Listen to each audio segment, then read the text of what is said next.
Hello students, welcome to Gateway classes. तो बेटा data structure हम लोग पढ़ रहे हैं और यूनिट 1 का आज लेक्चर नंबर 6 डिस्कस करेंगे। आज के जो इस पर्टिकुलर लेक्चर के टारगेट्स हैं वो है एरे के ऑपरेशन। लास्ट लेक्चर में हमने वन डायमेंशनल एरे की बात की थी। तो वन डायमेंशनल एरे क्या होता है, किस तरह उसे मेमोरी में हम रिप्रेजेंट कर सकते हैं, है ना। या और किसी एक पर्टिकुलर एलिमेंट का अगर हमें एड्रेस फाइंड आउट करना है तो उसके लिए इंडेक्स एड्रेस फॉर्मूला जो था वो हमने डिराइव किया था। अब आज 1D एरे के ऊपर ही कुछ बेसिक ऑपरेशंस जो हम करते हैं उनके बारे में डिस्कशन करेंगे।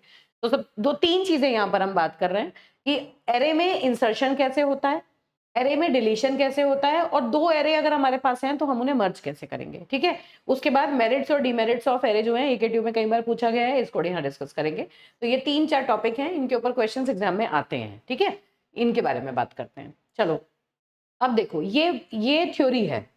ठीक, हम जो समझेंगे हम इसे लॉजिक से समझेंगे, उसके बाद थ्योरी को रीड आउट कर लेंगे। इंसर्शन इनटू एरे आए, उसे समझने के लिए क्या चीज लिखनी है वो स्लाइड में आपके पास लिखी हुई है। चलिए, सबसे पहले दो तरह से क्वेश्चन आपके एग्जाम में आ सकता है।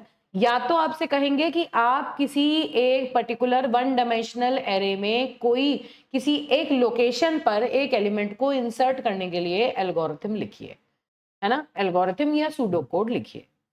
दूसरा हो सकता है write a C function to insert an element into the array at a given position, या एक पर्टिकुलर इंडेक्स पर आपको कोई एलिमेंट को इंसर्ट करना है। दोनों तरीके से पूछा जा सकता है।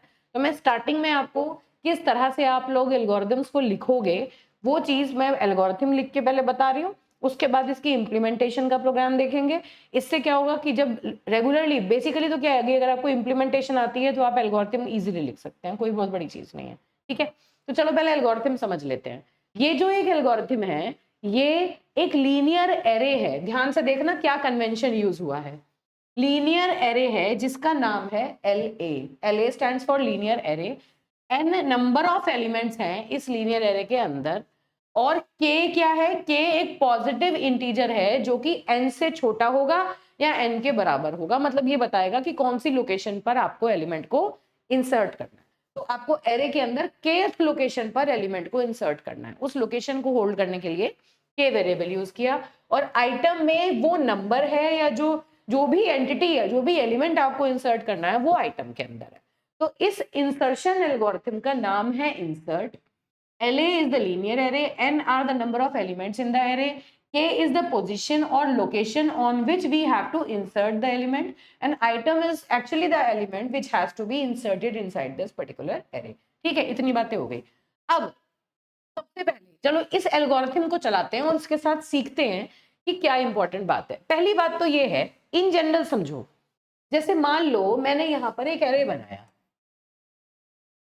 सबसे पहली बात तो देखो कि अगर हमें किसी एरे में कोई वैल्यू इंसर्ट करनी है तो उसको किस तरह से इंसर्शन हमें करना पड़ता है, क्या क्या ऑपरेशंस हम उसमें कर सकते हैं और क्या उसकी कॉम्प्लेक्सिटी होती है।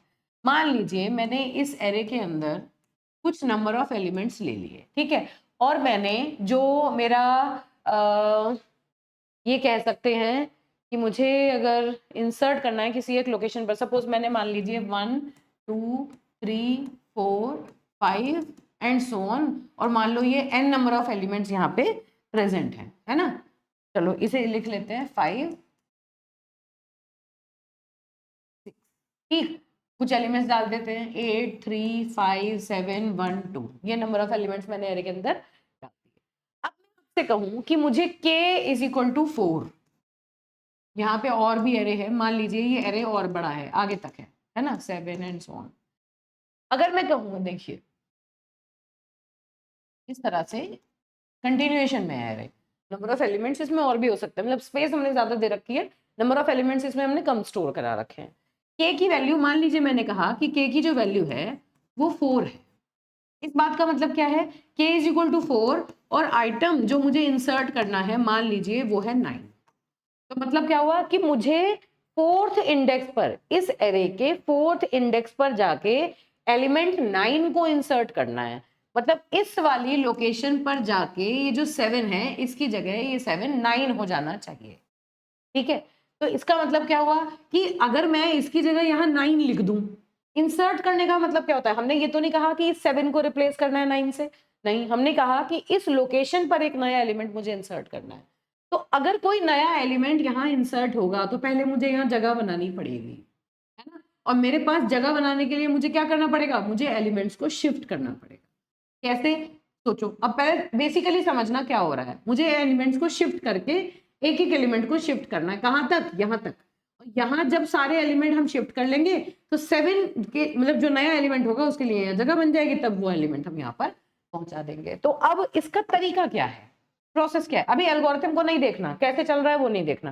सिंपल समझो, अगर मुझे एक एरे के अंदर किसी एक पर्टिकुलर लोकेशन पर कोई एलिमेंट मुझे इंसर्ट करना है, तो जिस लोकेशन पर मुझे इंसर्ट करना है, किस तरह से मुझे ये काम करना है, लास्ट वाले एल्गोरिथम से, लास्ट वाला जो एलिमेंट है उसे मुझे आगे शिफ्ट करना पड़ेगा, ये हो गया 2, ठीक है।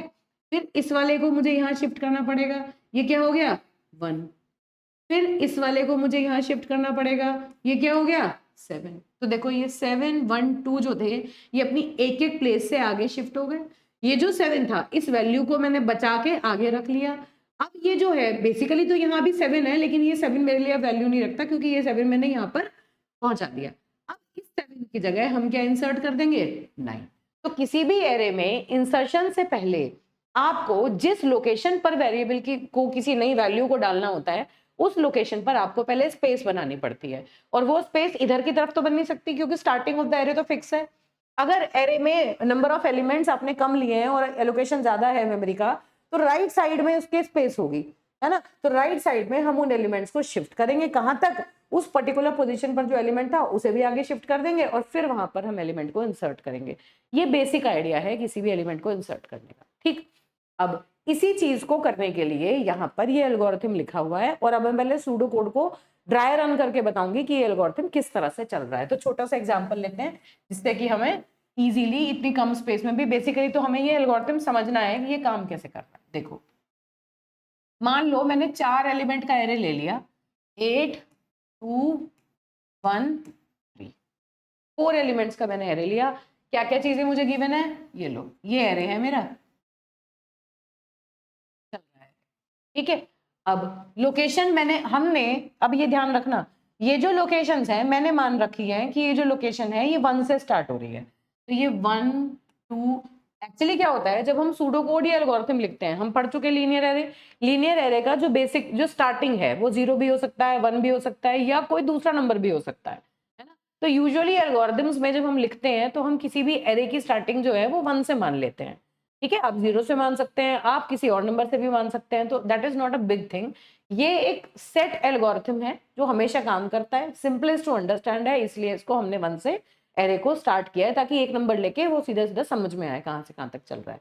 जब हम इसका प्रोग्राम बनाएंगे तो नेचुरली हमें पता है कि जब हम सी में एरे को इंप्लीमेंट करेंगे तो बाय डिफॉल्ट वो 0 से शुरू होगा, उसका इंडेक्स जो होगा वो 0 से शुरू होगा। तो ये जो भी वैल्यूज होंगी ना वो इंडेक्स के हिसाब से मॉडिफाई हो जाएंगी, ठीक है। क्यों, क्योंकि अगर मान लो 4 एलिमेंट का एरे है तो इंडेक्स चलेगा 0 से लेके 3 तक का। अगर n एलिमेंट्स का एरे है तो इंडेक्स चलेगा 0 से लेके n-1 तक का। जबकि अगर आपने 1 से शुरू किया तो इंडेक्स चलेगा 1 से लेके n तक का, है ना। और अगर आप 1 से इंप्लीमेंट भी करते तो i की वैल्यू भी 1 से लेके n तक चलती, ठीक। तो इसका मतलब इस चीज में कंफ्यूज नहीं होना है, ठीक है। तो यहाँ क्या हुआ, हमने 1 2 3 4 ये 4 एलिमेंट एरे के अंदर है। n की वैल्यू क्या है मेरी, n की जो वैल्यू है एग्जाम्पल में मान लो n की वैल्यू मैंने 4 ले ली, n की वैल्यू 4 है, नंबर ऑफ एलिमेंट्स इस एरे में 4 है, this is LA, this is linear array, ठीक है। अब देखो क्या है, j is equal to n। हमें सबसे पहले क्या करना है, कहां पर लास्ट वाली लोकेशन पर जो एलिमेंट है सबको शिफ्ट करते जाना है। लॉजिक समझो सीधा सीधा, हमें आखिरी एरे के आखिरी एलिमेंट से लेकर जिस लोकेशन पर आपको एलिमेंट को इंसर्ट करना है, मान लो हमें क्या गिवन है, n की वैल्यू 4 गिवन है और मुझे k की वैल्यू दी है किसी ने 2 सेकंड, है ना। बस इतनी बातें मुझे दे दी कि ये एक लीनियर एरे है जिसमें 4 एलिमेंट्स हैं और सेकंड वाली इस इंडेक्स पर मुझे जो आइटम इंसर्ट करना है उसकी वैल्यू है 9, it has to be inserted. तो बस अब ये एल्गोरिथम कैसे काम करेगा ये समझो। सबसे पहले मैंने क्या करना है कि इस पर्टिकुलर पोजीशन पर, कौन सी पोजीशन पर मुझे इंसर्शन करना है, इस वाली पोजीशन पर मुझे एक नया एलिमेंट लेके आना है। तो मुझे क्या करना पड़ेगा, इसको इधर ले जाने पड़ेगा, इसको इधर, इसको इधर, है ना। और जब ये तीनों काम हो जाए उसके बाद उस नए एलिमेंट को यहाँ पर लाके हम पेस्ट कर देंगे, इतना काम करेंगे। तो सबसे पहले हमने क्या किया, यहाँ पर एक वेरिएबल मैंने लगा लिया j according to the algorithm.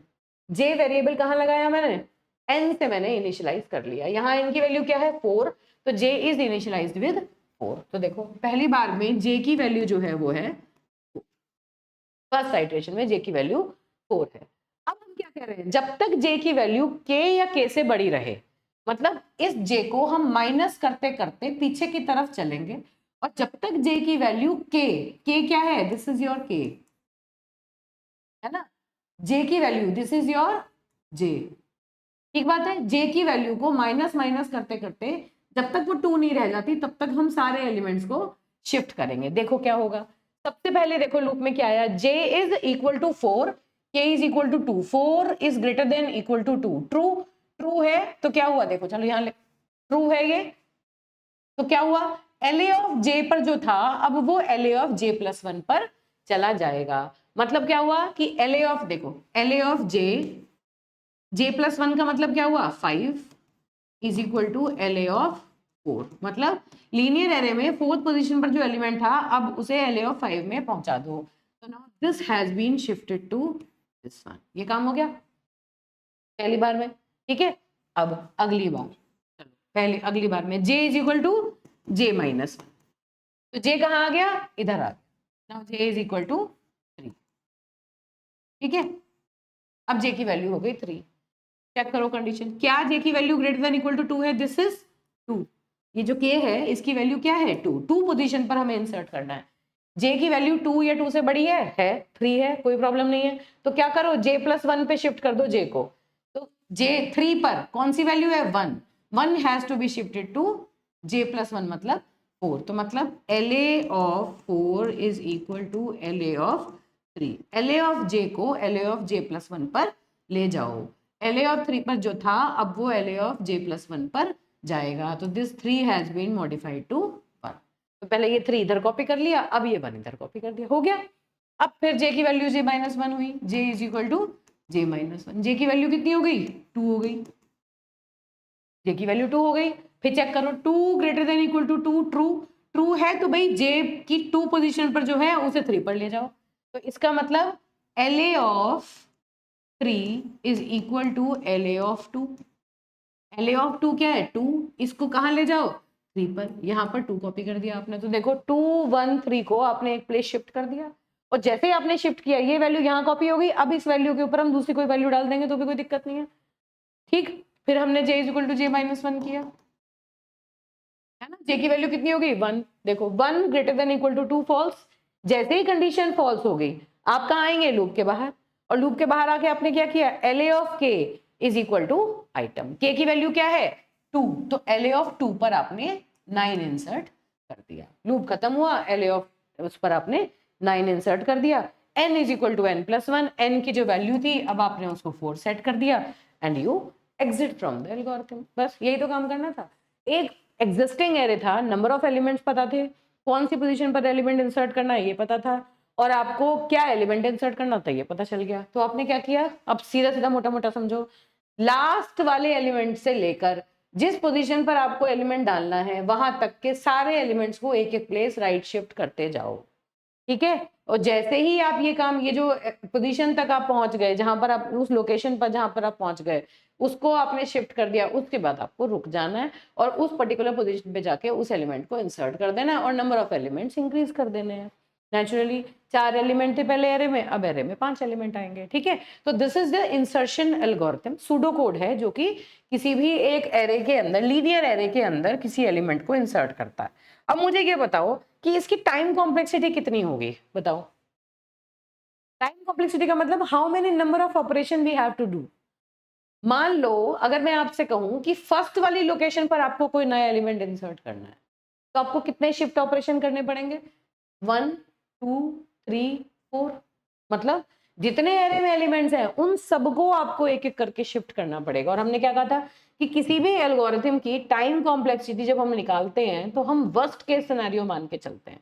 Worst case मतलब बुरा से बुरा क्या होगा, बुरा से बुरा तो यही हो सकता है ना इंसर्शन के केस में एरे में कि फर्स्ट एलिमेंट, फर्स्ट पोजीशन पर आपको इंसर्ट करना है तो आपको जितने भी एलिमेंट्स हैं उन सबको शिफ्ट करना पड़ेगा, है ना। तो इसकी कॉम्प्लेक्सिटी कितनी आती है, इसकी टाइम कॉम्प्लेक्सिटी आती है big of n. First case में जो इसकी टाइम कॉम्प्लेक्सिटी है वो कितनी है, बिग ऑफ एन।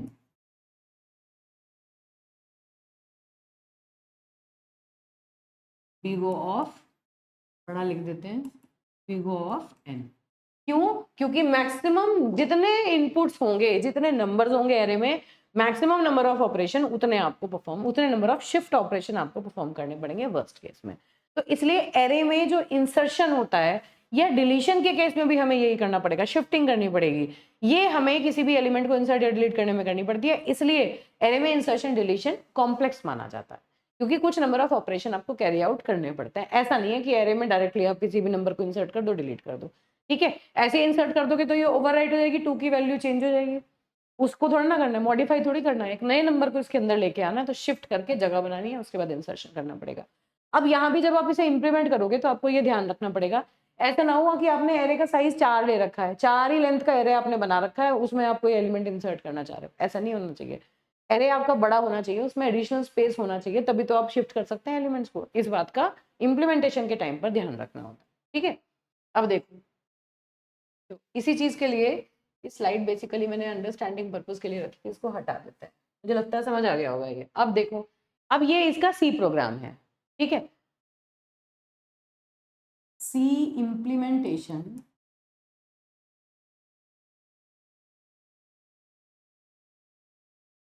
इसकी एरे में इंसर्शन की, ठीक है। अब जरा ध्यान से देखना कैसे कैसे कर रहे हैं, ये पूरा प्रोग्राम है बेटा, यहाँ से लेके यहाँ तक और उसके बाद फिर ऊपर से नीचे तक, पूरा का पूरा एक ही प्रोग्राम है, ठीक है। मैंने कोशिश करी है एक ही स्लाइड पे आ जाए, ताकि एक बार में पूरा पूरा प्रोग्राम एक साथ मिल जाए आपको। अब देखो यहाँ पर क्या है, एन क्या है, नंबर ऑफ एलिमेंट्स एरे में कितने हैं। और मैं, जैसे मैंने पिछली बार भी आपको बताया कि हम जो भी काम यहाँ करेंगे, डायरेक्टली मेन फंक्शन में एरे बना के पूछ लिया यूजर से कि बताओ क्या इंसर्ट करना है, इंसर्शन करके शिफ्ट ऑपरेशन लगा के हम काम नहीं करेंगे। हम जितने भी प्रोग्राम्स बनाएंगे हम उसमें क्या करेंगे, हम उसमें सी फंक्शन बनाएंगे, उसके अंदर एरे को पास करेंगे, ठीक है। क्योंकि एग्जाम में सी फंक्शन लिखने के लिए भी आ जाता है, ठीक। तो अब देखो इंसर्शन का पहले सी ऑपरेट, ये देख लो, पहले सी फंक्शन देख लो खाली। ये एक सेपरेट फंक्शन है जो कि किसी एरे के अंदर एक एलिमेंट को इंसर्ट करता है, ठीक है। नाम क्या है ऑपरेशन का, इंसर्ट। फंक्शन का नाम क्या है, इंसर्ट। ये फंक्शन कोई वैल्यू रिटर्न नहीं करता। अगर किसी फंक्शन का रिटर्न टाइप वॉइड होता है तो that means this function does not return any value, ठीक है। जब आप इस फंक्शन को कॉल करेंगे तो आप 3 चीजें इसे देंगे। भाई मैं कौन हूं, मैं मेन हूं, मैंने इंसर्ट नाम का एक बंदा रखा हुआ है, और उस बंदे को हम कहेंगे कि ये ले एरे, ये ले पोजीशन, और ये ले नंबर ऑफ जो आइटम है, जो भी एलिमेंट है जो मुझे इस पर्टिकुलर एरे में इंसर्ट करना है, ये 3 चीजें लेके लेके जा और इस आइटम को इस पर्टिकुलर एरे के अंदर इंसर्ट कर दे, ठीक है। तो बस अब वो मैंने क्या किया, I will call this function in my programme, है ना। और जब मैं इसे कॉल करूंगी तो मैं कॉल करते हुए इसको एरे दूंगी, पोजीशन बताऊंगी, और क्या एलिमेंट इंसर्ट करना है वो बताऊंगी। ये 3 चीजें हम जब इसे कॉल करेंगे तो इसे बताएंगे, और इन 3 चीजों के ऊपर बेस्ड ये इस एलिमेंट को इस एरे के अंदर इंसर्ट करने का काम करेगा। इतनी बात मुझे लगता है समझ आ गई होगी। तो नाउ क्या कर रहा है ये फंक्शन, अब देखो इम्प्लीमेंटेशन में हमने क्या किया, हमने एक लूप वेरिएबल लिया आई, लूप चलाने के लिए, है ना। अब हमें क्या करना है, शिफ्ट करने हैं एलिमेंट्स। तो हमने आई को कहां से इनिशियलाइज किया, n-1। बताओ क्यों किया, जब हमने एल्गोरिथम पढ़ा था तो हमने वहां पर एक वेरिएबल लिया था j, जिसको हमने इनिशियलाइज किया था n से, है ना। वो जो j था ना, उसी को हम यहाँ i ले रहे हैं, वही वेरिएबल है ये j i, ठीक है। वो सूडो कोड की फॉर्म में था, जब हम इंप्लीमेंट कर रहे हैं हमने उसका नाम i रख दिया। अब हमने i को n-1 से शुरू किया, क्यों, क्योंकि जब हमने एल्गोरिथम माना था तो एल्गोरिथम ने हमने ये सोचा था कि जो इंडेक्सेस हैं वो 1 से स्टार्ट हो रहे हैं, लेकिन जब हम इंप्लीमेंट करेंगे तो हम कहते हैं इंडेक्सेस जो हैं वो 0 से शुरू हो रहे हैं। तो इसका मतलब j पहले 4 था, लेकिन अब जब हम 0 से इंप्लीमेंटेशन स्टार्ट करते हैं तो वो n-1 है ना। तो इसलिए जब भी हम सी प्रोग्रामिंग में बात करेंगे तो i को हमने क्या किया, n-1 से शुरू किया, greater than equal to position -1 तक। मतलब मैं कहूँ कि मुझे थर्ड पोजीशन पे जाना है तो थर्ड पोजीशन का इंडेक्स क्या होगा, 2। भाई एक एरे है मेरे पास, अगर मुझे थर्ड पोजीशन पे जाना है, सपोज देखो यहाँ ये एरे है, ठीक है, 8 1 2 3। अब जो इसका इंडेक्स है वो 0 1 2 3 है। इम्प्लीमेंटेशन जब हम करते हैं तो इंडेक्स जो होता है वो 0 1 2 3 होता है, ठीक है। और ये आगे एंड सो ऑन, इस तरह से आपका एरे हो सकता है, ठीक है। 1 2 3 4 5 एंड सो ऑन। अब बेटा आपने मान लीजिए position the 1, position the second position, मान लीजिए पोजीशन की वैल्यू आपने दी सेकंड, मतलब एरे की जो सेकंड पोजीशन है वो कौन सी है, ये है पहली दूसरी, लेकिन सेकंड पोजीशन की वैल्यू क्या है, 1 है। बस ये ध्यान रखना, इस बात के लिए यहाँ पर बात हो रही है सारी, ठीक है। तो आई की वैल्यू को, आई को आप कहाँ रखेंगे, देखो अब समझते जाओ। पहली बार में आई को आप कहाँ रखेंगे, आई आएगा आपका यहाँ पर, तो आई की वैल्यू पहली बार में 3 है, ठीक है। जब आई की वैल्यू 3 है तो आप देखेंगे क्या वो पोजीशन -1 से बड़ी है, i should be greater than equal to position -1, बस सीधी सीधी बात है। पोजीशन -1 पोजीशन 2 है, वो ये पोजीशन -1 है, आई जो है वो यहाँ तक चलना चाहिए माइनस होते होते, जब तक ये है तब तक आप इसे शिफ्ट करोगे, है ना। इसको आप यहाँ ले आए, फिर इसको आप यहाँ ले आए, यहाँ 2 हो गया, फिर इसको आप यहाँ ले आए, यहाँ 1 हो गया। उसके बाद आपने जो भी एलिमेंट है, मान लो आइटम की वैल्यू आपने दी 9, तो वो जो 9 है वो यहाँ पर इंसर्ट हो जाएगा। ये काम तो कर रहे हैं प्रोग्राम में।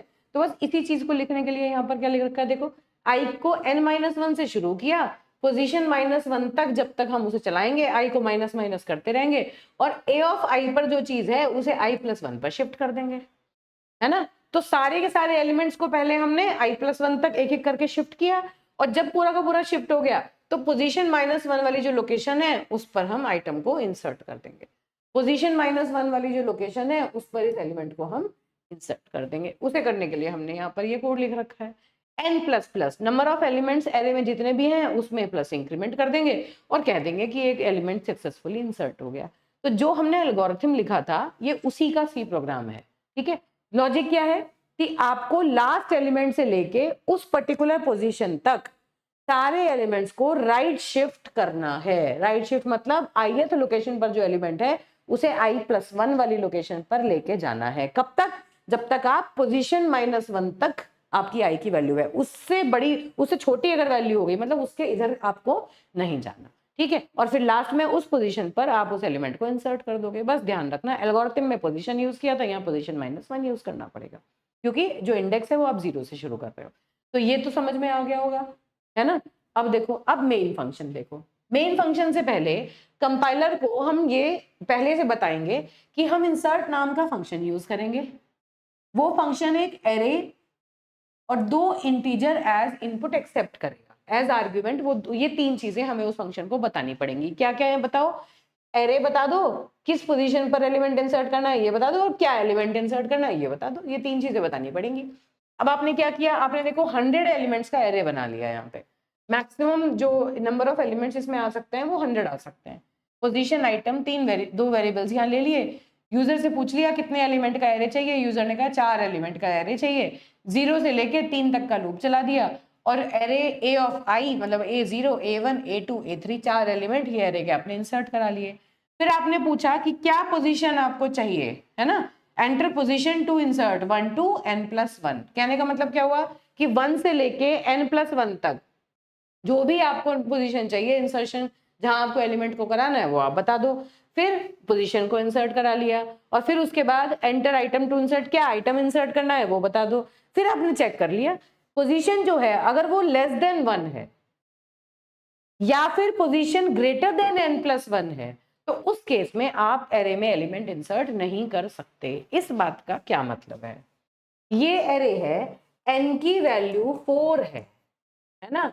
तो पोजीशन अगर किसी ने दिया, ये देखो n की वैल्यू कितनी है यहाँ पर 1 2 3 4, पहले 4 एलिमेंट थे, है ना। तो पोजीशन क्या क्या हो सकती है, 1 हो सकती है, 2 हो सकती है, 3 हो सकती है, 4 हो सकती है, 5 भी हो सकती है ना। एरे के बाद में भी तो आप इंसर्ट कर सकते हो अगर आपको स्पेस मिले, एरे के पहले आप इंसर्ट नहीं कर सकते। तो अगर मैं ये कहूँ, इसी एरे को मैं फिर से बना रही हूँ, जरा ध्यान से देखना, this is 1 2 sorry this is 0 1 2 3 4 5 and so on. इस तरह से आगे तक ये एरे हमारा चल रहा है, ठीक है। अब मैं कहूं पोजीशन जो है इंप्लीमेंटेशन में, मान लो मेरे पास ये एरे है, ठीक, तो पोजीशन 1 हो सकती है, 2 हो सकती है, 3 हो सकती है, 4 हो सकती है, 5 हो सकती है, इसके अलावा तो नहीं हो सकती। क्यों? पोजीशन 1 मतलब ये, this is position 1, position 2, position 3, position 4 और पोजीशन 5। क्यों? क्योंकि जो एग्जिस्टिंग एरे है उसके आगे भी तो हम एक एलिमेंट ऐड कर सकते हैं, सीधे कर सकते हैं, कोई प्रॉब्लम नहीं है। एरे का इंडेक्स लिखो और एलिमेंट को ऐड कर दो, यहाँ तो कोई टेंशन ही नहीं है, क्योंकि किसी शिफ्टिंग की कोई रिक्वायरमेंट नहीं है ना। तो इस टाइम पर तो आपको बिग O ऑफ 1 टाइम लगेगा। कितना टाइम लगेगा? Big O of 1 time. क्यों?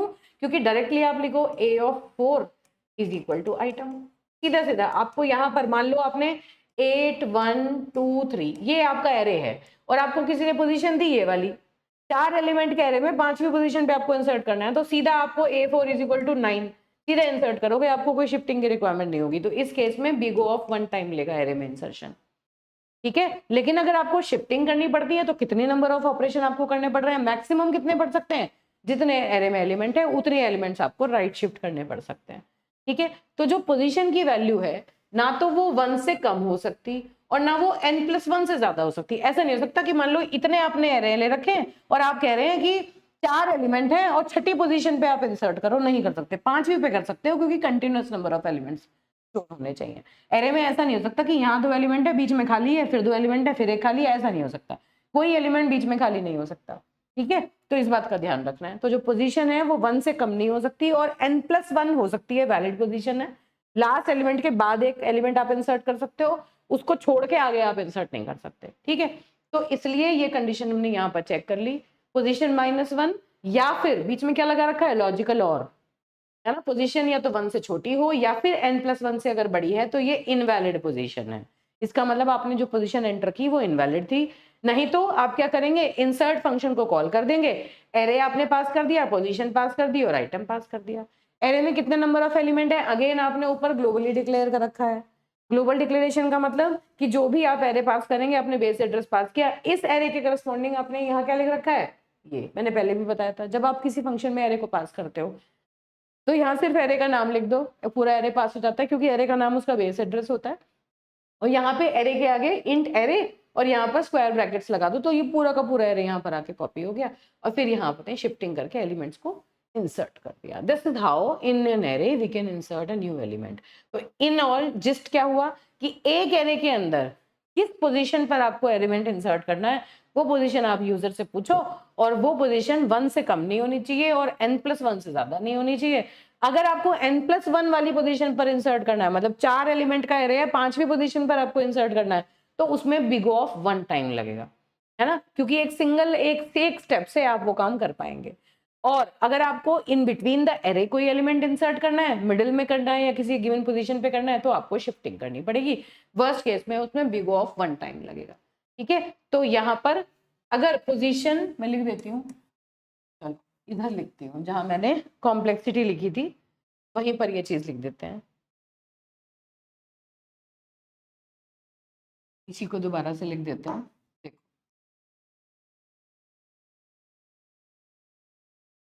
First case time complexity, worst case time complexity है इसकी बिग O ऑफ n, है ना। और बेस्ट केस टाइम कॉम्प्लेक्सिटी है आपकी बिग O ऑफ 1। ये कौन सा केस है? जहां पर position is equal to n+1 है, ये वो वाला केस है जहाँ n+1 वाली पोजीशन पर आपको एलिमेंट इंसर्ट करना है, वो बेस्ट केस है। वहां पर डायरेक्टली सिंगल ऑपरेशन से, मतलब डायरेक्टली आप एलिमेंट को डाल दो, कोई शिफ्टिंग की रिक्वायरमेंट नहीं है। This is the best case in case of insertion in the array. और अगर आपको एवरेज केस की बात करनी है तो वो भी क्या होगा कि जितने एरे में एलिमेंट है उसके आधे एलिमेंट आपको इंसर्ट करने पड़ेंगे, तो वो भी बिग O ऑफ n ही रहेगा, ठीक है। तो this is the complexity of insertion into the array. Important है, एग्जाम में आ जाता है। ये इसका सी फंक्शन है, इसको आप इंप्लीमेंट करके देख लें, ठीक है बेटा। अब देखिए नेक्स्ट देखते हैं algorithm to delete kth element from a linear array. मतलब आपको एक एग्जिस्टिंग एरे है और उस एरे के अंदर से एक एलिमेंट को आपको डिलीट करना है, ठीक है। आइडिया क्या है? ये देखिए, ये आपके पास एरे है,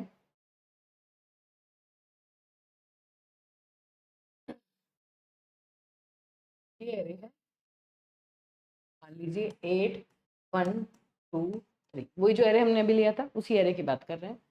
1 2 3 4, n की वैल्यू है 4, 4 एलिमेंट का एरे है, k की जो वैल्यू है वो है 2। मुझे इस एलिमेंट को डिलीट करना है, ठीक है। किसे डिलीट करना है मुझे?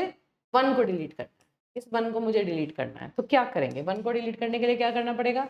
मान लो यहाँ से मैं 1 को रिमूव कर दूं। 1 को डिलीट करने का मतलब क्या है कि मैंने यहाँ से 1 को रिमूव कर दिया। अब क्या ये एक वैलिड एरे है? नहीं, एरे में तो ऐसे स्कैटर्ड मैनर में वैल्यूज नहीं रह सकती, है ना। तो अगर मुझे यहाँ से इसको डिलीट करना है तो मुझे पहले डिलीट करके इसे इधर शिफ्ट करना पड़ेगा और इसे इधर शिफ्ट करना पड़ेगा, है ना। और तब ये एरे क्या बनेगा मेरा? तब ये मेरा 3 एलिमेंट का एरे रह जाएगा, 8 2 3, और ये लोकेशन मेरी खाली रहेगी। This is 1 2 3 4। इस तरह से this will be the resultant array. ये काम होता है, ये ऑपरेशन मुझे करना है। तो अब इस ऑपरेशन को मुझे वीव आउट करना है कि ये काम हम कैसे करेंगे। तो क्या लॉजिक है? जिस भी पोजीशन से मुझे एलिमेंट को डिलीट, एरे में से जिसमें से मुझे एलिमेंट को डिलीट करना है ना, उसके आगे वाली पोजीशन से एक एक करके उस पोजीशन पर मुझे शिफ्ट करना है। कब तक? जब तक हम एंड ऑफ द एरे पे नहीं पहुंच जाते, लास्ट तक, एरे के लास्ट तक जाना है। और हर एक एलिमेंट को एक एक पोजीशन लेफ्ट शिफ्ट करना पड़ेगा, सारों को एक एक करके लेफ्ट शिफ्ट करना पड़ेगा, ठीक है। तो अब यहाँ पर हम क्या कह रहे हैं? Set item is equal to LA of K। जिस एलिमेंट को डिलीट करना है उसको आप आइटम में डाल लो। क्या मतलब? LA ऑफ K का क्या मतलब है? K की वैल्यू कितनी है? 2। तो set item is equal to LA of K का क्या मतलब है? अब देखो, चलो यहाँ पे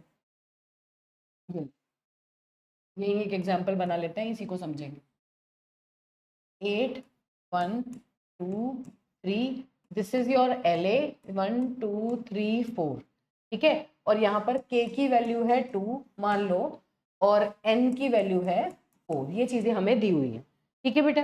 अब देखो, item is equal to LA of K। किस आइटम को डिलीट? आइटम क्या है? वो एलिमेंट जिसको हमें डिलीट करना है ना। तो हमने क्या किया? Item is equal to LA of K। LA of K का मतलब क्या है? K की वैल्यू क्या है? 2। तो LA ऑफ 2, LA ऑफ 2 क्या है? 1। तो इसका मतलब मुझे 1 को डिलीट करना है। उस जिस वैल्यू को मुझे डिलीट करना है उसको मैंने आइटम के अंदर ले लिया, ठीक है। अब for J is equal to K to N-1, J की वैल्यू को मैंने इनिशियलाइज किससे किया? K से। मतलब J की वैल्यू को 2 से लेके N-1 तक मुझे चलना है, एक एक करके मुझे सबको शिफ्ट करना है, ठीक है। J की वैल्यू 2 पे आई। अब एक एक करके देखते जाना किस तरह से काम चल रहा है। J की वैल्यू 3 आई, ठीक है। जब J की वैल्यू 2 है, दिस इज J, ये लोकेशन मेरी J है। जब J की वैल्यू 2 है तो मैंने क्या किया? A ऑफ J प्लस 1 पर जो था वहां पर मैंने AJ पर जो है वहां पर मैंने AJ प्लस 1 वाली वैल्यू को डाल दिया। ये जो LA of J plus 1, LA of J plus 1 क्या है? J क्या है? 2। J प्लस 1 क्या है? 3। LA ऑफ J मतलब यहाँ पर LA ऑफ J प्लस 1 पर कौन सी वैल्यू है? 2। 2 को कहाँ ले गए? LA ऑफ J पर, है ना। तो याद रखो, इस स्टेटमेंट को लिख रही हूँ, LA of 2 is equal to LA of 3। तो जो LA ऑफ 3 पर है उसे LA ऑफ 2 पर ले आओ। तो LA ऑफ 3 पर जो था उसे आप LA ऑफ 2 पर ले आए। 1 कट करके क्या हो गया? 2। हटा दिया आपने 1 को, है ना। 1 की एग्जिस्टेंस खत्म हो गई। अब शिफ्ट कर दिया और उसके बाद आप, क्योंकि ये लूप लगा रखा है तो आप क्या कर रहे हो? नेचुरली आगे की तरफ चला रहे हो, J को +1 कर रहे हो। तो आपने J की वैल्यू कर दी 3। जब आपने J की वैल्यू 3 करी, यहाँ पर J आ गया, J इधर है।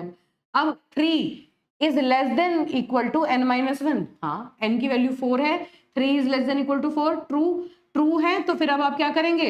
LA ऑफ क्या करेंगे? LA ऑफ 3 पर ले आओ LA ऑफ 4 को यहाँ के लिए, है ना। जब इसकी बात हो रही है तो अब आपने इसको यहाँ शिफ्ट कर दिया और यहाँ आ गया आपका 3 has been shifted to this place, ठीक। Again you have increase the value of J। अब J की वैल्यू कितनी हो गई? J is equal to 4। कहाँ तक चलना था? J N-1 तक चलना था। J की वैल्यू N हो चुकी है तो इसका मतलब लूप जो है वो फॉल्स हो गया। बस आपको क्या करना है? लास्ट एलिमेंट तक, भाई ऑब्वियस सी बात है, जिस एलिमेंट को इंसर्ट डिलीट करना है वहां पर J को लगाओ और एक एक करके सबको शिफ्ट कर दो। बहुत सीधी बात है, ठीक है। और क्योंकि N-1 तक चलाया तो क्यों? क्योंकि यहाँ की बात कर रहे हैं ना, यहाँ होगा तो ये वाला यहाँ आ जाएगा, बस बात खत्म हो जाएगी, ठीक है। तो इस तरह से ये जो कंट्रोल है ये इस तरह से चलता है। तो जब आप डिलीशन करते हो तो आप लेफ्ट साइड में शिफ्ट करते हो, जब आप इंसर्शन करते हो तो आप राइट साइड में शिफ्टिंग करते हैं। इसी चीज का जो इम्प्लीमेंटेशन है वो आपके प्रोग्राम में है, ठीक है। ये जो कंडीशंस है इनको ध्यान रखना है, हमेशा याद रखना है। चलिए अब देखिए, देखिए बेटा कोड देखिए, सबसे पहले इस कोड को निकाल लेते हैं। जब आप किसी भी एरे में से किसी एलिमेंट को डिलीट करेंगे तो डिलीट को आप बुलाएंगे कि भाई डिलीट इधर आओ, ये लो एरे और इस पोजीशन को पे जो एलिमेंट है उसको डिलीट कर दो, है ना। तो इसे दो आर्गुमेंट दोगे, एरे बता दोगे क्या है और कौन सी पोजीशन से एलिमेंट को डिलीट करना है ये बता दोगे, है ना। ये क्या कहेगा कि i is equal to position -1। क्यों, चलो ये भी देखो, ये लो भाई i is equal to position -1। इसको भी रन करके देखो, 8 1 2 3 इम्प्लीमेंटेशन करेंगे तो 0 से इंडेक्स शुरू होगा। यहाँ जो लोकेशन है वो है i, इसको हम i कह रहे हैं, ठीक है। ये पॉइंटर नहीं है, ध्यान रखना, मैंने एरे बनाया है इसका मतलब ये नहीं है कि ये पॉइंटर है, दिस इज i, ठीक है। तो i को अब ये जो पूरी की पूरी चलेगी ये i है। अब हमने i को इनिशियलाइज कहाँ से किया, हम कह रहे हैं कि सेकंड पोजीशन से, सपोज हमने इंसर्ट किया position is equal to 2, second position पे जो एलिमेंट है उसको डिलीट करना है। तो इसका मतलब मुझे किसे डिलीट करना है, कौन सा एलिमेंट है जिसे डिलीट होना है, इसे डिलीट करना है ना, this one has to be deleted, ठीक बात है। तो अब मुझे क्या करना है, पोजीशन की वैल्यू मुझे कहाँ सेट करना है, i को, i should be set to position -1, मतलब 1, भाई इसी पे तो मुझे i को सेट करना है, ये i है इस टाइम, ठीक है। दिस इज i, ऊपर लिख देते हैं, दिस इज i, जहां से मुझे एलिमेंट को डिलीट करना है वो मेरा i है। तो i is equal to position -1, initialize कर दिया मैंने। देखो अब प्रोग्राम में क्या लिखा है, i is equal to position -1। क्यों, क्योंकि पोजीशन अब यहाँ पर सेकेंड पोजीशन का मतलब है इंडेक्स होगा 1, है ना, उस पोजीशन से -1, इसलिए इसको यहां से इनिशियलाइज कर दिया। और अब क्या किया, i should be less than n-1 i++, ये मेरा लूप है ना। अब आपको यहाँ क्या करना है, देखो a ऑफ i+1 पर जो है अब वो a ऑफ i पर आ जाए, a ऑफ i+1 वाला a ऑफ i पर शिफ्ट हो जाए, a ऑफ i पर शिफ्ट हो जाए a ऑफ i+1 वाला एलिमेंट। अब i लगा दिया आपने, सेकंड पोजीशन से आपको डिलीट करना है, यहां से डिलीट करना है, ठीक है। i is equal to position -1, i की वैल्यू 1 है, यहाँ पर i है, ठीक है, ट्रू है। i less than equal to n-1, n की वैल्यू यहाँ पर इनिशियली कितनी है 4, तो n-1 की वैल्यू कितनी हो गई, ये वैल्यू 3 है। 1 less then 3, this is true, true है तो आप अंदर गए और a ऑफ i+1 पर जो वैल्यू थी उसे आपने a ऑफ i पर शिफ्ट कर दिया, i+1 मतलब a ऑफ 2 पर जो वैल्यू थी उसे आपने a ऑफ 1 पर शिफ्ट कर दिया, a ऑफ 2 पर जो वैल्यू थी उसे आपने a ऑफ 1 पर शिफ्ट कर दिया, मॉडिफाई कर दिया, 2 आ गया, ठीक है। फिर आप वापस गए, i को इंक्रीमेंट किया, i की वैल्यू कितनी हो गई 2, अभी i की वैल्यू कितनी थी 1, 2 लेस देन 3, ट्रू है, 2 लेस देन 3 इज ट्रू, नीचे गए, i+1 मतलब a ऑफ 3 पर जो वैल्यू है उसे a ऑफ 2 पर ले आओ, a ऑफ 3 पर जो वैल्यू है उसे a ऑफ 2 पर ले आओ, हो गया शिफ्ट, ये भी शिफ्ट हो गया। अब फिर वापस गए, i की वैल्यू इंक्रीमेंट की, i की वैल्यू हो गई 4, 4 लेस देन 3, फॉल्स हो गया, फॉल्स हो गया तो बाहर आ जाओ और बाहर आके n की वैल्यू को n-1 कर दो, भाई n पहले 4 था अब तो 3 रह गया, तो आपने जो इंडेक्स था वो 0 1 2 तक ही छोड़ दिया, इसके आगे जो भी एरे होगा आपका बस 0 1 2, now this is the new array, ठीक है, क्योंकि आपने n इक्वल टू n-1 यहाँ पर सेट कर दिया। This is how a element has to be deleted from the array. तो जब आप एलिमेंट को डिलीट करते हैं तो उस एलिमेंट से लेके उस पोजीशन से लेके लास्ट पोजीशन तक सबको आपको शिफ्ट करना पड़ता है, सेकंड लास्ट तक आपको ऑपरेशन परफॉर्म करने हैं बेसिकली, है ना, क्योंकि सेकंड लास्ट पे जब आप होंगे आई की वैल्यू तो लास्ट वाले को सेकंड लास्ट पोजीशन पे ले आएगा, ठीक है। तो बस इसमें वही सेम चीज है बिल्कुल, आपने n नाम का ग्लोबल वेरिएबल डिक्लेयर किया, डिलीट फंक्शन को डिक्लेयर किया, यहाँ पर आपने एरे को इंसर्ट कर लिया, पोजीशन पूछ ली, अगेन पोजीशन अगर लेस देन 1 है तो भी आप डिलीट नहीं कर सकते और पोजीशन अगर ग्रेटर देन n है तो भी आप डिलीट नहीं कर सकते। इंसर्शन में पोजीशन n+1 हो सकती थी लेकिन डिलीशन में ग्रेटर देन n नहीं हो सकती, डिलीशन में तो वहीं तक कर सकते हो ना, 1 से लेके n तक, उसी के बीच में तो एग्जिस्टिंग एरे है, उसके अंदर से डिलीट कर सकते हो तो कर सकते हो, उसके आगे तो आप डिलीट नहीं कर सकते। तो याद रखना इंसर्शन में n+1 एक वैलिड पोजीशन थी लेकिन डिलीशन में n एक फाइनल वैलिड पोजीशन है, ठीक है। फिर नहीं तो आप इसको एरे को में से एलिमेंट को डिलीट करने के लिए एरे को पास कर दो और पोजीशन बता दो कौन से एरे से कौन सी पोजीशन डिलीट करना है, वो डिलीट करके एन की वैल्यू को माइनस कर देगा और फाइनली फिर आप डिलीशन के बाद जो एरे होगा उसको आप यहाँ पर प्रिंट करा सकते हैं। That's it. इस तरह से आप किसी भी एरे से एलिमेंट को डिलीट कर सकते हैं। तो मेजर समझ में क्या आता है कि आपको अगर एरे से इंसर्शन करना है, डिलीशन करना है, तो उस केस में आपको नंबर ऑफ एलिमेंट्स को शिफ्ट करना पड़ेगा। डिलीशन की भी जो वर्स्ट केस टाइम कॉम्प्लेक्सिटी होती है वो कितनी होती है, बिग ऑफ एन ही होती है ना।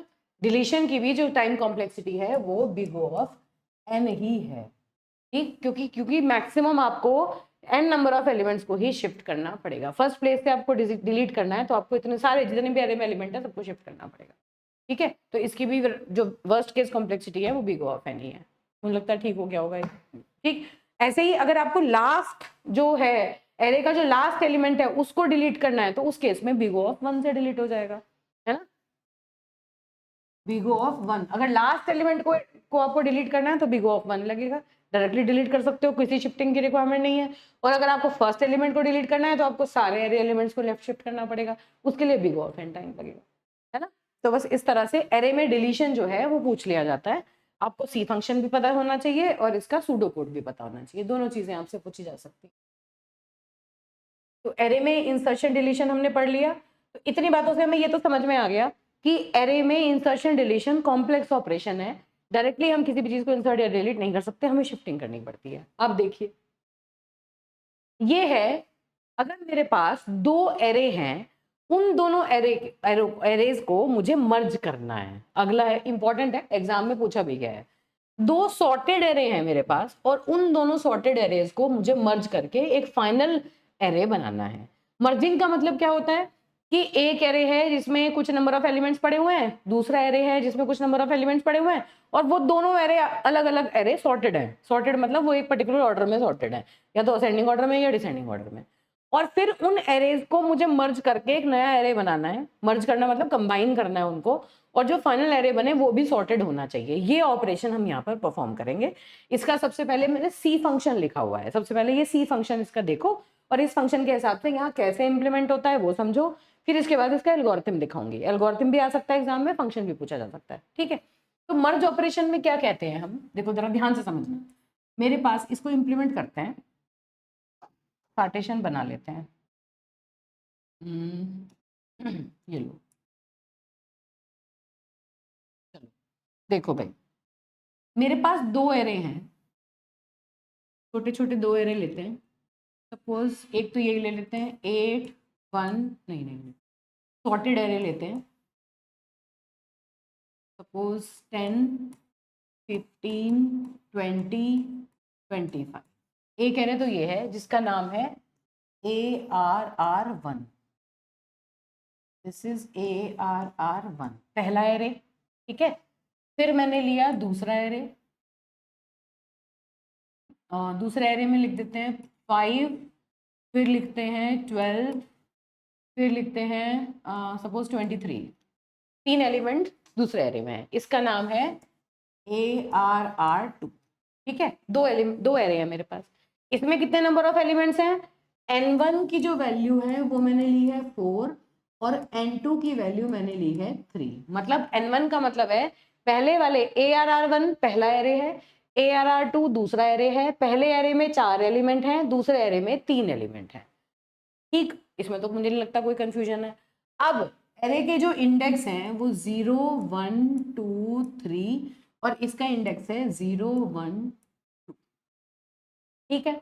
अब मेरे पास यहाँ पर एक रिजल्टेंट एरे भी है साथ साथ, ठीक है। एक रिजल्टेंट एरे भी है जो साथ में चलता है। एक काम करती हूँ 10 5 10 15 20 25, चलो इसे थोड़ा सा इधर को शिफ्ट करते हैं ताकि रिजल्टेंट एरे भी यही बनाया जा सके,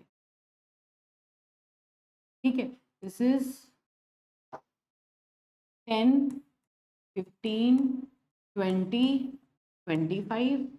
ये दूसरा एरे है, क्या लिए थे हमने इसकी वैल्यूज, मान लीजिए 5 12 23, और फिर ये मेरा रिजल्टेंट एरे है, फाइनल एरे है जो बनेगा। 4 और 3 7 जगह मुझे चाहिए, 1 2 3 4 5 6 1 2 3 4 5 6 7। ठीक बात है। ये है मेरा ARR3, ये थर्ड एरे है जिसका नाम है ARR3। ठीक है, ये मर्ज्ड एरे है। मर्ज्ड एरे मतलब फाइनल एरे है, resultant array. This is ARR1, this is ARR2। ठीक है, ये इनपुट्स हैं हमारे एल्गोरिथम के। ये सेटअप है हमारा कि हमारे पास दो एरे हैं, AR1 AR2, और तीसरा एरे है, इसके अंदर हम इन दोनों एरेज को मर्ज करेंगे। एक इंपॉर्टेंट चीज क्या है, ये दोनों ऑलरेडी सॉर्टेड है। देखो ये अपने आप में सॉर्टेड है, असेंडिंग ऑर्डर में सॉर्टेड है। ये वाला जो एरे है ये भी असेंडिंग ऑर्डर में सॉर्टेड है। और हमें क्या करना है, इन दोनों एरेज को आपस में मर्ज करना है, और फाइनली जो एरे आया वो सॉर्टेड एरे होना चाहिए। ठीक है, तो अब ये काम करने के लिए ये किस तरह से कोड चलेगा और क्या लॉजिक है उसे समझते हैं। ठीक है बेटा, देखो सबसे पहले तो इंडेक्स लिखो इनके। ये है 0 1 2 3, 0 1 2, और ये भी है 0 1 2 3 4 5 6। ठीक है, ये फाइनल इनके इंडेक्सेस। अब देखिए हमने क्या किया, एक वेरिएबल मैंने यहां लिया आई नाम का, एक वेरिएबल मैंने इसके लिए लिया जे नाम का, और एक वेरिएबल मैंने इसके लिया के नाम का। आई जो होगा वो इस एरे पे चलेगा, इस एरे के इंडेक्सेस को होल्ड करेगा। जे जो होगा वो इस एरे के इंडेक्सेस को होल्ड करेगा। के जो होगा वो इस एरे के ऊपर चलने के लिए मुझे हेल्प करेगा। ठीक है, तीन वेरिएबल मैंने ले लिए। चलो इतनी बात आ गई समझ में। अब आगे देखो हम क्या कह रहे हैं, हमारा लॉजिक क्या है। हम ये कहते हैं आई की वैल्यू 0, जे की वैल्यू 0, के की वैल्यू 0, इसीलिए हमने 0 0 वाली लोकेशन पर आई और जे और के को लगा दिया, इनिशियल लोकेशन पर लगा दिया। अब क्या करेंगे, आई अगर n1 से छोटा है, j अगर n2 से छोटा है, i is less than n1 and j is less then n2। ठीक है, क्या मतलब हुआ, i is less than n1 मतलब i less than equal to n1 minus 1, less than n1 मतलब i जब तक 3 ना हो जाए और j जब तक 2 ना हो जाए, मतलब पूरे एरे को आपको प्रोसेस करना है ना। इस बात का मतलब क्या है कि आपको ARR1 और ARR2 दोनों के लिए काम करना है। ये आगे बढ़ता रहेगा, ये भी आगे बढ़ता रहेगा, कब तक, जब तक J 2 ना हो जाए और जब तक J 3 ना हो जाए, तब तक ये बढ़ते रहेंगे। ठीक है, इसलिए लिखा है I less than n1 and J less than n2। I की वैल्यू 0 1 2 3, वहां तक ये लूप ट्रू है, एंड J इज 0 1 2, यहां तक ये पूरा लूप ट्रू है। तब तक आप क्या करो, अगर पहले वाले AR1 ऑफ I की वैल्यू AR2 ऑफ J से कम है, इसको छोड़ दो, पहले यहां समझते हैं, उसके बाद उधर देखेंगे, अदरवाइज वरना अननेसेसरी बहुत डिफिकल्ट लगेगा। क्या प्रोसेस कर रहे हैं हम ये देख रहे हैं कि आप I लोकेशन पर जो एलिमेंट है और J जिसे पॉइंट कर रहा है उस पर जो एलिमेंट है, उन दोनों में से छोटा कौन सा है, बताओ 5 और 10 में से छोटा कौन सा है, 5 छोटा है। तो बस रिजल्टेंट एरे जो K जहां पर बैठा हुआ है उस पोजीशन पर आप उस छोटे वाले एलिमेंट को ले जाओ, छोटे वाले एलिमेंट को आप के पर ले जाओ। दोनों में से जो छोटा है, भाई मर्ज करना है ना, सॉर्टेड बनाना है, तो आई वाले को देखो, जे वाले को देखो, जो छोटा हो उसे के वाले पर ले जाओ, और फिर जिसे आप ले गए उसे आप मूव करो। भाई ये तो ऑलरेडी जा चुका ना, तो बस अब जो जे है वो फर्दर आपका यहाँ पर शिफ्ट हो जाएगा। तो अब नेक्स्ट सिचुएशन क्या बनेगी, ये बनेगी। देखो अब क्या हुआ, अगली बार में this is 10, this is 15, this is 20, this is 25, this is 0 1 2 3, है ना। I तो अभी भी यही है, लेकिन J जो है उसको आप आगे मूव कर दो। Now this is 5 12 23 0 1 2, now this is J, J यहाँ आ गया, J इधर आ गया, J को आपने आगे मूव कर दिया। ठीक है, और फिर अब आप गए K पर। K बेसिकली क्या होल्ड कर रहा है, वो पोजीशन जहां पर नया एलिमेंट जो होगा वो आएगा। 5 पहले से है, 1 2 3 4 5, 1 2 3 4 5 6। ठीक है, ये एलिमेंट्स आप इसमें इंसर्ट करेंगे। दिस इज 0 1 2 3 4 5 6, और नाउ दिस इज के। के क्या कह रहा है, अगली पोजीशन पर जहां पर नया एलिमेंट आएगा वो उस पोजीशन को डिनोट करता है। ठीक है, तो करना क्या है, देखो 5 और 10 में से 5 छोटा था ना, तो 5 को वहां पर रिजल्टेंट एरे में ले गए और J को आगे बढ़ा दिया। भाई अगले वाले से कंपेयर करेंगे। अब फिर आपने I और J दोनों को कंपेयर किया। I पर क्या है 10, J पर क्या है 12, कौन सा छोटा है, 10 छोटा है, तो 10 से उठा के आप 10 को अगली K वाली पोजीशन पर ले आओ। और अब आगे कौन बढ़ेगा, I या J, I आगे बढ़ेगा, क्योंकि I वाला जो एलिमेंट है वो वहां पर पहुंचा है। मुझे लगता है ये बात समझ में आने लगी होगी। ठीक है, तो अब अगला जो आइटरेशन है उसमें क्या होगा, दिस इज 10, 15, 20, 25, दिस इज 0, 1, 2, 3। अब आई यहाँ आ गया, है ना, इस वाले 10 को हम कंसिडर कर चुके। ऐसे ही जे अब वही है जहां पहले था, जे कहाँ है, दिस इज 5, 12, 23, 0, 1, 2, जे यहीं पर है। और अब के जो है वो आगे शिफ्ट हो गया क्योंकि एक एलिमेंट आ गया इसमें, तो 5, 10, 3, 4, 5, 6 और यहां पर आ गया के, दिस इज 0, 1, 2, 3, 4, 5। इस तरह से अभी हम सिर्फ ये ऑपरेशन कर रहे हैं, फिर देखेंगे कोड में कैसे चल रहा है। ठीक है, अब आई यहाँ है, जे यहाँ है, आई वाले को जे वाले को कंपेयर करो, 12 और 15 दोनों में से छोटा कौन सा है, 12, तो अगला एलिमेंट कौन सा जाएगा के पे, 12। और गया कहां से, जे से गया, तो जे को इंक्रीमेंट कर दो। तो अब क्या हुआ, नया सिनेरियो, फिर देखो जे आगे इंक्रीमेंट पहुंच जाएगा, तो this is 10, this is 15, 20, 25, 0, 1, 2, 3 and I तो अपनी प्लेस पे ही रहा, जे को आपने आगे शिफ्ट किया, है ना, तो दिस इज 5, 12, 23 और जे कहाँ आ गया, यहाँ आ गया, दिस इज 0, 1, 2। ठीक, और यहाँ पर आपने 12 को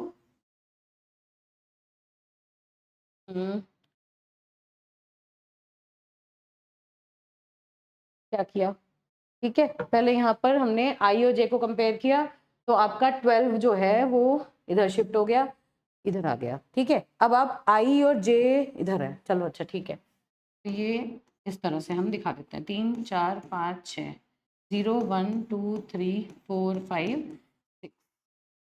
ठीक है, यहाँ पर 5, 10, 12 आपका आ गया। अब देखो दोनों में से कंपेयर करो, दिस इज 15, दिस इज 23, 15 और 23 में से छोटा कौन सा है, 15 छोटा है, तो यहाँ पर 15 आ गया, ये के था, यहाँ पर 15 आ गया, कर दिया शिफ्ट। अब आगे चलो, देखो यहाँ चल रहे थे हम, इसी में एक नंबर ऐड करते हैं, इसी स्लाइड को कॉपी कर लेते हैं, चलिए देखिए भाई,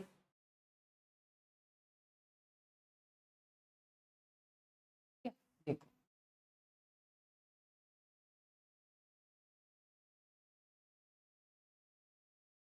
अब देखो क्या सिचुएशन है, कहाँ तक आ गए थे, वहीं से वैल्यूज ले लो।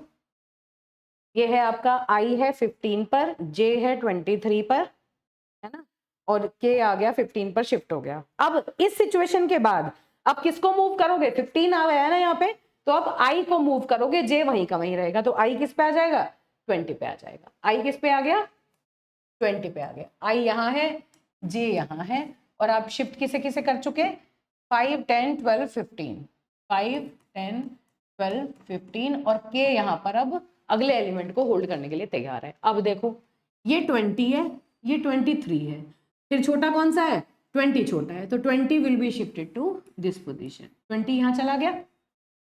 ठीक है, और आई जो है वो अब अगली पोजीशन पर जाएगा, आई वाली पोजीशन पर जो एलिमेंट था उसे पहुंचाया ना वहां पे, तो आई को +1 करो, फिर देखो फिर गए आप, दिस इज 10, 15, 20, 25, आई यहाँ आ गया, 0, 1, 2, 3। ठीक है, और यहाँ पर क्या आया, जे, दिस इज 5, 12, 23, 0, 1, 2, जे किधर है, इधर। और अब फिर आप रिजल्टेंट एरे बना लो, देखो ये सॉर्टेड एरे मर्ज होता जा रहा है, 5, 10, 12, 15, 20 और अगली पोजीशन के की है। ठीक है, अब देखो आई और जे में से कौन सा छोटा है, ये 25 है, ये 23 है, छोटा कौन सा है, 23, तो 23 शिफ्ट हो जाएगा यहाँ पे, तो यहाँ क्या आ गया, 23। तो अब 23 होते ही जे की वैल्यू कितनी होगी, अब ध्यान से ऑब्जर्व करना, टर्मिनेशन केसेस हैं, जे की वैल्यू कितनी होगी, अभी कितनी थी 2, अब जो जे है ये आगे शिफ्ट होगा और जे की वैल्यू कितनी होगी, 3 हो गई। ठीक है, तो इसका मतलब जे तो आगे निकल गया, तो ये एरे तो खत्म हो गया।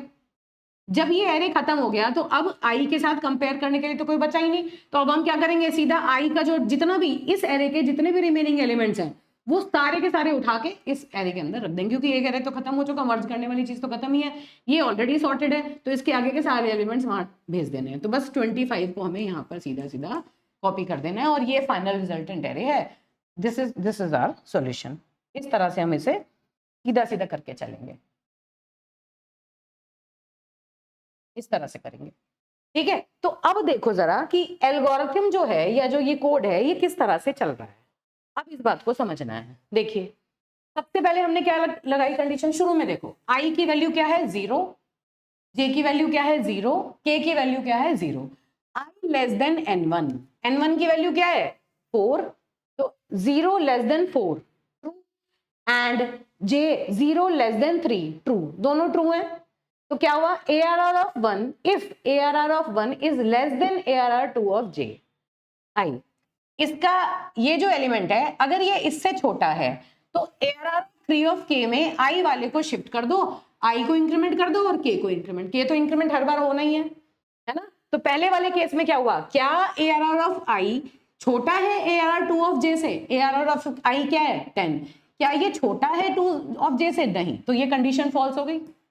कहाँ आ गए, एल्स में, एल्स में आ गए, है ना। और एल्स में जाके हमने क्या किया, ARR ऑफ k में ARR 2 ऑफ j हमने डाल दिया, j पर जो वैल्यू थी उसे हमने k के ऊपर डाल दिया और j को भी प्लस प्लस कर दिया और k को भी प्लस प्लस कर दिया। तो देखो k यहाँ आ गया, j यहाँ आ गया, अगली बार k को प्लस प्लस कर दिया और j को प्लस प्लस कर दिया। ध्यान रखना यहाँ पर इसी स्टेटमेंट को आप ब्रेक करके ऐसे भी लिख सकते थे, ARR, देखो ध्यान रखना अननेसेसरी कंफ्यूज मत होना, जैसे ये एक स्टेटमेंट है, ऐसे ही इसको ऐसे आगे को क्या लिख सकते थे, ARR 3 of k is equal to ARR 2 of j और इसके बाद j प्लस प्लस और फिर k प्लस प्लस, ऐसे भी लिखा जा सकता था। उसी चीज को यहाँ सिंगल स्टेटमेंट में कंबाइन कर दिया।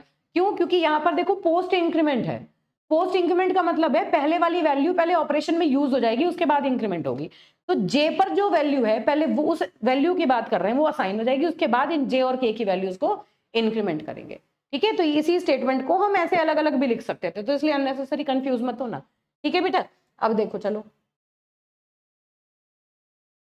हो गया, इतना काम कर लिया। अब अगली बार आए, आई की वैल्यू तो अभी भी 0 है, जे की वैल्यू 1 हो गई, तो फिर आप लूप में गए, आई की वैल्यू अभी भी 0 है, 0 less than 4 true, 1 less then 3 true, फिर आप अंदर आए, AR of I AR 2 of j 10 और 12 इन दोनों में से कौन सा छोटा है, ये ट्रू हो गया, आई वाली छोटी है, तो अब आप क्या करोगे, आई वाली लोकेशन पर जो एलिमेंट है उसको के वाली पे ले जाओ, आई को इंक्रीमेंट कर दो, के को इंक्रीमेंट कर दो, तो बस उसी काम को हम लूप के अंदर, ये देखो उसी काम को लूप के अंदर कर, कब तक कर रहे हैं, जब तक आई की वैल्यू n1 से कम है और j की वैल्यू n2 से कम है, मतलब आई और j जो है वो अपने एरे के अंदर ही है, अभी बाहर नहीं गए।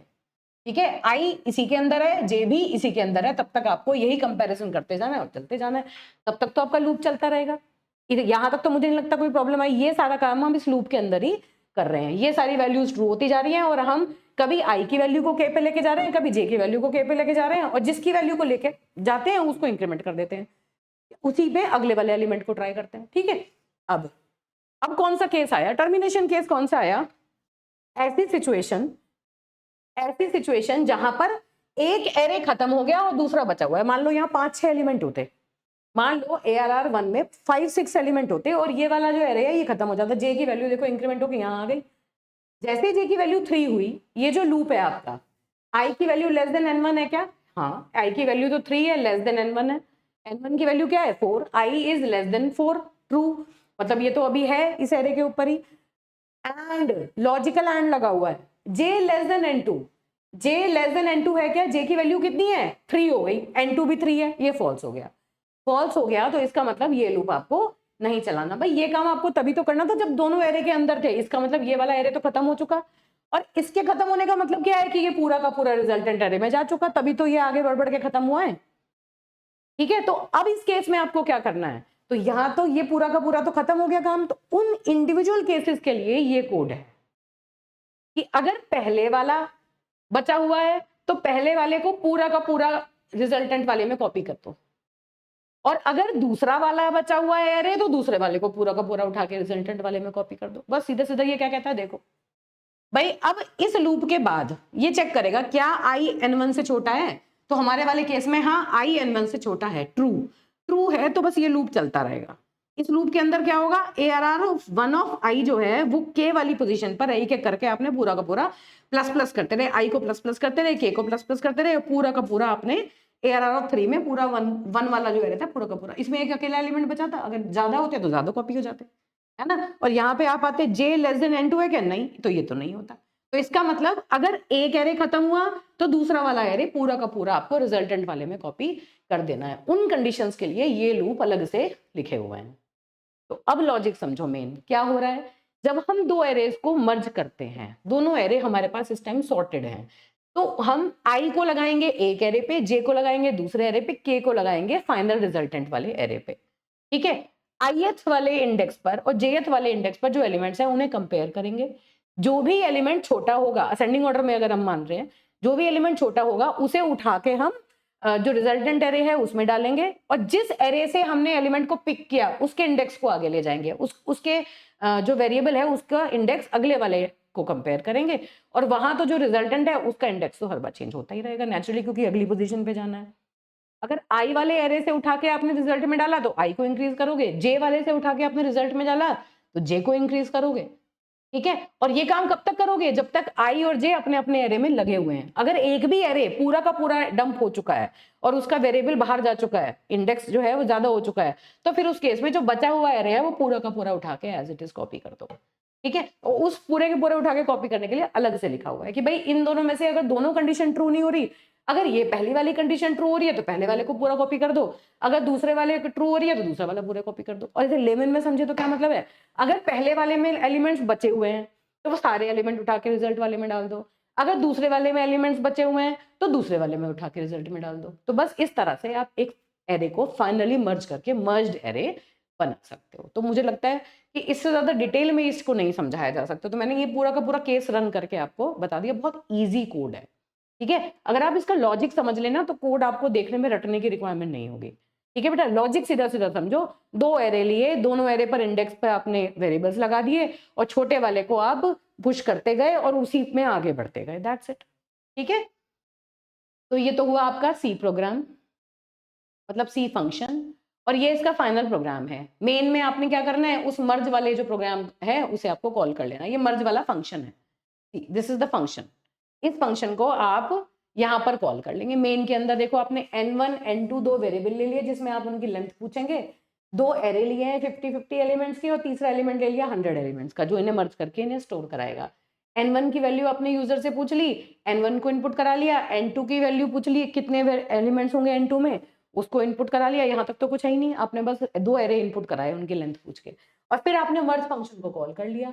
मर्ज फंक्शन को कॉल करते हुए आपने पहला एरे, दूसरा एरे, पहले में कितने एलिमेंट है, दूसरे में कितने एलिमेंट है, और तीसरा एरे, तीनों सारी चीजें दोगे ना।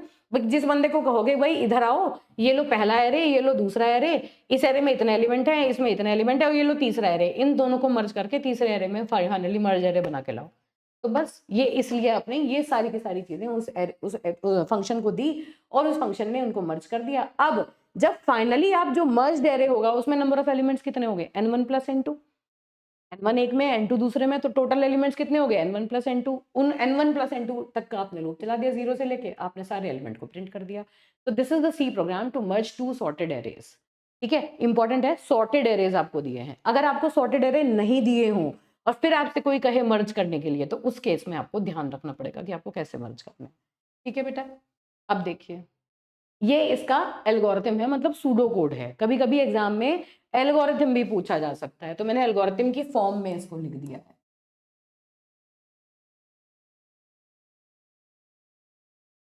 मर्ज टू सॉर्टेड एरेज, उसी चीज का सूडो कोड भी लिख दिया है क्योंकि सूडो कोड एग्जाम में पूछा गया है, ठीक है। और ये कब आया है, ये AKTU में पूछा गया है। AKTU में कौन से ईयर में पूछा गया है देख लेते हैं।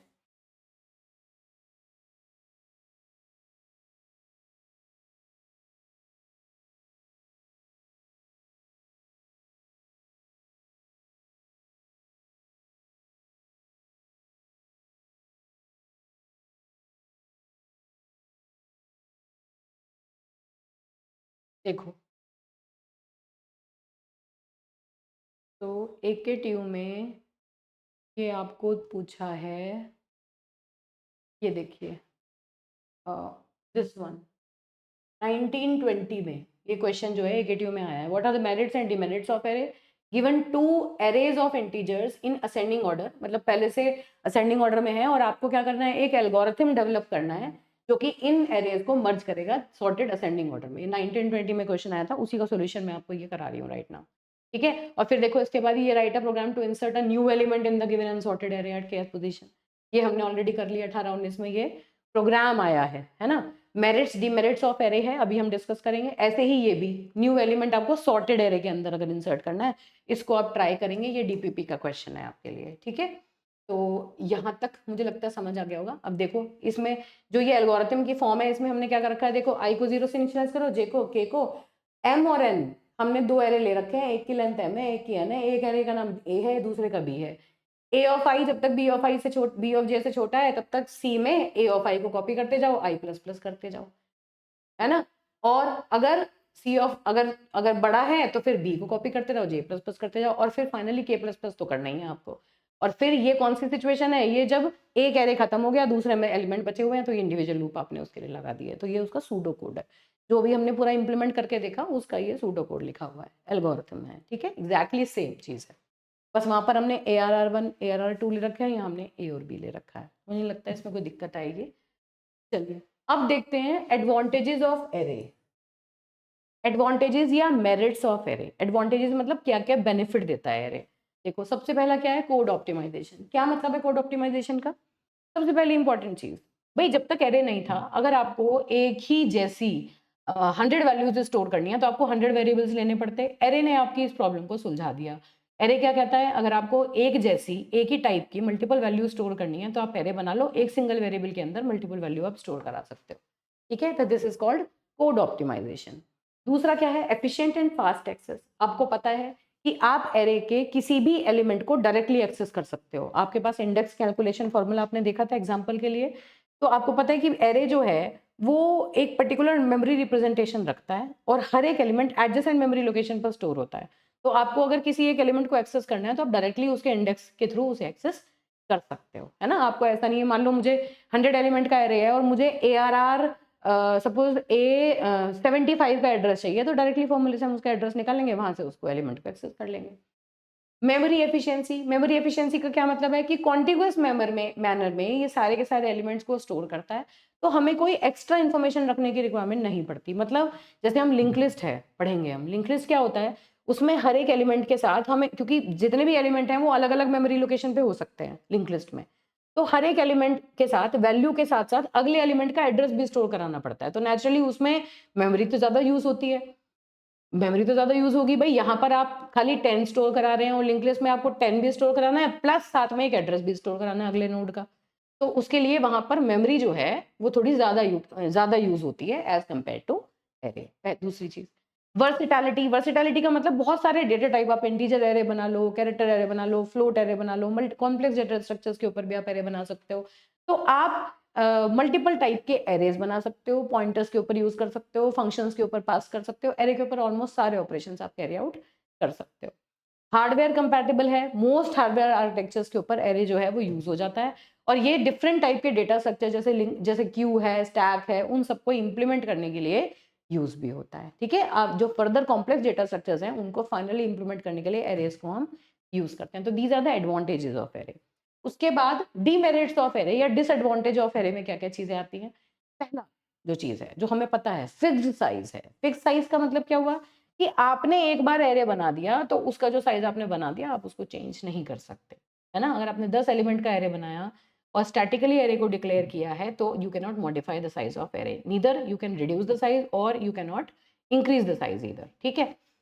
फिर अब क्या है, अगर हमें क्रिएशन पर arrays have a fixed size set at creation, expanding an array requires creating a new one। मतलब ऑब्वियस सी बात है, अगर आपको 10 की जगह 20 एलिमेंट का एरे बनाना है तो आपको नया एरे बनाना पड़ेगा, उस वाले से काम नहीं चलेगा। मेमोरी एलोकेशन के क्या इश्यूज होते हैं, अगर हम एक बड़ा एरे ले लें, जैसे हमने कहा, मान लीजिए मैंने लिखा int a 200, तो मैंने यहाँ क्या किया, एक 200 एलिमेंट का एरे डिक्लेयर कर दिया। तो इसने मान लो एक इंटीजर एरे है और एक इंटीजर 4 बाइट लेता है, तो 800 बाइट मेरे कंज्यूम कर लिए इसने।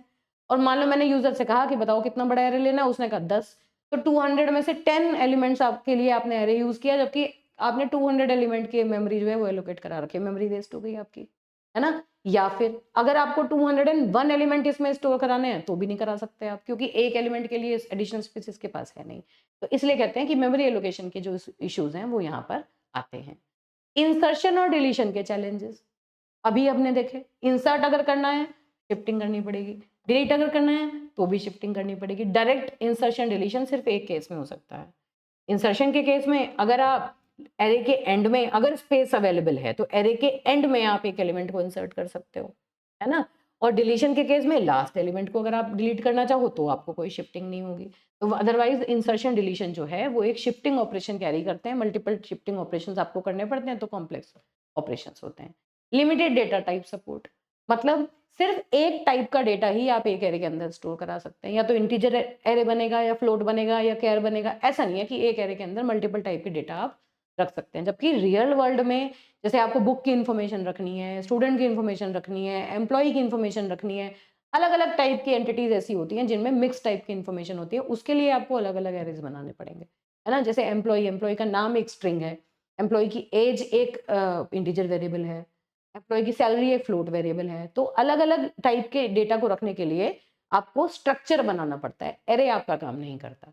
लैक ऑफ फ्लेक्सिबिलिटी, वही जो हमने कहा फिक्स साइज है, टाइप साइज को आप कम ज्यादा नहीं कर सकते, आप एरे के साइज को बढ़ा नहीं सकते, आप एरे के साइज को घटा नहीं सकते। तो that is the lack of flexibility it offers. तो ये बहुत इंपॉर्टेंट पॉइंट्स हैं। ऑल्दो जब हम लिंक लिस्ट पढ़ेंगे तो वहां हम एरे और लिंक लिस्ट में कंपैरिजन करेंगे, वहां भी ये चीजें दोबारा एक बार मैं आपको बताऊंगी विद एग्जांपल। ठीक है बेटा? तो इस पर्टिकुलर टॉपिक में ये एरे, अच्छा एक और इम्पॉर्टेंट बात है, वन डायमेंशनल एरे हम पढ़ रहे हैं। वन डायमेंशनल एरे से रिलेटेड बहुत सारे प्रोग्राम सी प्रोग्रामिंग में हो सकते हैं, जैसे कि एक 1D एरे आपको दिया, अब उस वन डायमेंशनल एरे को रिवर्स करिए, है ना? वन डायमेंशनल एरे का मिनिमम मैक्सिमम फाइंड आउट करिए, सारे एलिमेंट्स को ऐड करिए। तो ये कुछ बेसिक बेसिक प्रोग्राम्स हैं जो आपको करने हैं, प्रैक्टिस करने हैं। इनको आप प्रैक्टिस करेंगे तो डेटा स्ट्रक्चर में, क्योंकि कोडिंग जो हो रही है वो मतलब फ्लो में आए, आपकी सीमलेस कोडिंग आप कर पाएँ, उसके लिए आपको बेटा कोडिंग की प्रैक्टिस करनी है। ठीक है? तो सी प्रोग्रामिंग का यहाँ पर यूज़ कर रहे हैं हम लोग, क्योंकि एकेटीयू में सी प्रोग्रामिंग में डीएस इम्प्लीमेंटेशन है। तो उसके लिए फिर मैं अगेन कहूँगी कि मैंने 1D एरे जो आज खत्म कर दिया, मैं नेक्स्ट लेक्चर में 2 डायमेंशनल एरे पढ़ाऊँगी। 1D एरे से रिलेटेड 2-4 प्रोग्राम बना के देखना, अपने आप चला के देखना, तो उसकी अंडरस्टैंडिंग आपको अच्छी बनेगी और आगे आपको उसमें हेल्प मिलेगी। ठीक है? एटलीस्ट जो प्रोग्राम मैंने यहाँ बनवाए हैं, उन्हीं प्रोग्राम्स को आप इम्प्लीमेंट करके देखना। ठीक है? Thank you.